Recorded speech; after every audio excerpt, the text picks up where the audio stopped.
Setting out on this project, we wanted to build a game for the virtual reality that captured the same spirit as some of the narrative games we love so much for console and PC. Games like the Telltale Studios games or the Quantic Dream Studios games. Games that put narrative and story first and put the player in the director's chair. There's this natural inclination when you put on a headset to be given this character and given this identity because of course now you're in this environment, shouldn't you have a role? But the inherent conceit of this genre is that you don't have a role and you instead are removed and are manipulating the overall experience. And so we wanted to see if we could maintain that, if we could create this deep narrative experience and not have you play a character. Our game follows the story of two mobsters in 1944 New York who, after a failed bank heist, returned to their mob hideout to try and figure out their getaway plan while the cops are hot on their tail. I wanted to make sure that the narrative was playing on a lot of ideas that people were very comfortable with and would latch onto easily, which is where we came up with film noir. Film noir is an iconic style that is identified by the harsh shadow, dramatic lighting, which have the ability to create emotions and drama. We make harsh shadows on the characters, especially their faces, so that the player is not necessarily seeing their face.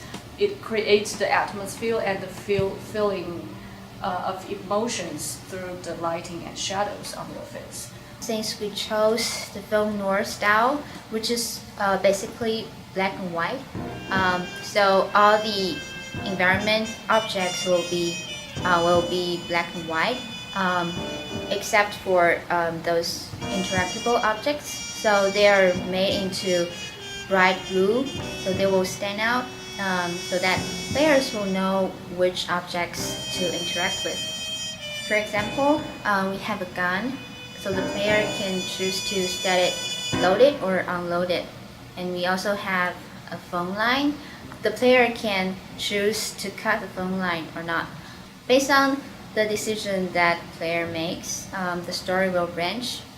So if the player cut the phone line, then the character in the story will not be able to make the phone call. We knew that the player was going to be a physical presence in the space, so while the scene takes place between two characters, we were always hyper aware of the fact that the player would need a place to stand comfortably, so we blocked the scene much like one would block a three-person scene. Making sure that there were triangles and angles for every character, including the player who's invisible, to see one another. There is so much more in this project than just what the four of us could do. We needed actors, and so we had Zach and Ramsey join the team. We needed somebody to help us with the motion capture, so Justin Macy helped us with that. We then needed good sound, so Julian Korzeniowski was doing all of our positional voice over recording. And then we needed music to record, and so we worked with Stephen Murphy, an alumnus from the School of Music on main campus. So there may only be four of us, but dozens of people beyond just us have touched this project in order to make it a success. So we hope that by the end of this semester, we can make an experience that happens in VR, but without assigning a role to the player. And we hope that everybody can make their own story from our experience. So just like what the narrator says in the intro of our experience, you'll never know which path you're heading down.